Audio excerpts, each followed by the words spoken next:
আসসালামু আলাইকুম এভরিওয়ান, কেমন আছেন সবাই? আশা করি সবাই ভালো আছেন। আজকে আমরা চলে এসেছি কুতুবপুর মেলাতে। এটি হচ্ছে মেহেরপুর জেলায় সীমান্ত একটি গ্রাম, কুতুবপুর গ্রাম। মেলাটি দেখার জন্য আমরা এসেছিলাম কুতুবপুর গ্রামে। তো হচ্ছে কি বলবো, মানে 1 কিলোমিটার শুধু জ্যাম, এই যে এরকম জ্যাম ছিল। 1 কিলোমিটার হেঁটে কিন্তু আমরা মেলাতে পৌঁছাতে পেরেছিলাম। এই যে দেখুন, এখানেই হচ্ছে মেলা। এই মেলাটি হচ্ছে প্রাইমারি স্কুলের মাঠে হচ্ছিল। এই যে দেখুন, বৃষ্টি হয়েছে সকালের দিকে, এই জন্য এখানে সব কাদা হয়েছিল। আর কি বলবো, কি পরিমাণ যে জনগণ হয়েছিল এই মেলাতে, যা বলে বোঝাতে পারবো না।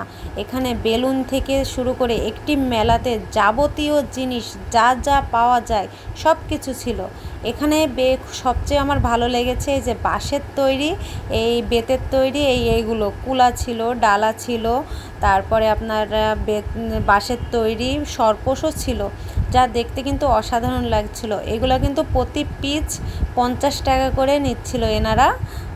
তো আমরা এদিকে একটু দেখার পরে আমরা একটু মেলার ভিতরে চলে গেলাম।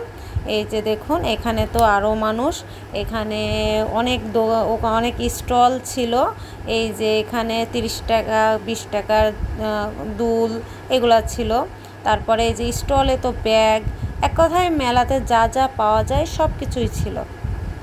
আমি কখনো কিন্তু কুতুবপুর এই মেলাতে, মহরমের মেলাতে আমি আসি নাই, এই প্রথম আমি এখানে এসেছি। এসেই দেখি যে পরিমাণ ভিড়, এই যে হাঁটাই যাচ্ছে না, কি বলবো। একজন ব্লগার তো উনি তো ভিডিওই বানাচ্ছিল দেখলাম। তারপরে এই যে দেখুন, এগুলা কিন্তু এই দুই পাশে স্টল ছিল, আর মাঝখানে কিন্তু হচ্ছে ছোট ছোট পাটি পেড়ে, যাই হোক পুতুল খেলনা এনারা বিক্রি করছিল। দেখতে কিন্তু অসাধারণ লাগছিল। আর এই সাইডে কিন্তু নাগরদোলনা, জাম্পিং এইগুলা রাইডগুলো ছিল।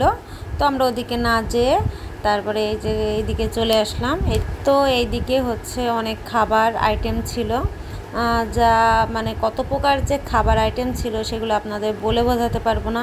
এখানে যারা এসেছে তারা অবশ্যই কিন্তু দেখেছে যে কি পরিমাণ খাবারের আইটেম ছিল। আর এই যে দেখুন, আমরা কিন্তু একটা স্টলে চলে এসেছি। এই যে স্টলে কিন্তু অনেক ধরনের বাঁশি, বাচ্চাদের খেলনা, অনেক কিছুই ছিল। আপনারা ভিডিওর মাধ্যমে হয়তো বা দেখতে পাচ্ছেন যে কি পরিমাণ মানুষ কেনাকাটা করছিল এই মহরম মেলাতে। তারপরে এই যে আমরা হাঁটতে হাঁটতে খাবারের দোকানের পাশ দিয়ে হাঁটতে হাঁটতে কিন্তু আমরা আরেক দিকে চলে আসলাম। এই মানে কি বলবো, চারিদিকে শুধু স্টল আর স্টল, আর জনগণ আর জনগণ, মানে কি বলবো, বলে বোঝাতে পারবো না যে এত পরিমাণ লোকজন হয়েছিল এই মহরম মেলাতে। দেখুন, আমরা কিন্তু পানের স্টলে চলে এসেছি। এখানে কিন্তু অনেক ধরনের পান ছিল, যা দেখতে অসাধারণ লাগছিল। তারপরে আমরা চলে আসলাম এই যে বেতের স্টলে। তো বেতের স্টল না ঠিক, এখানে কিন্তু মাটিতেই বসে এনারা বিক্রি করছিল।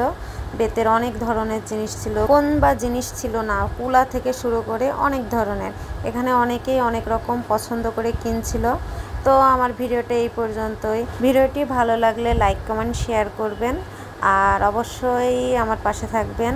সবাইকে আল্লাহ হাফেজ।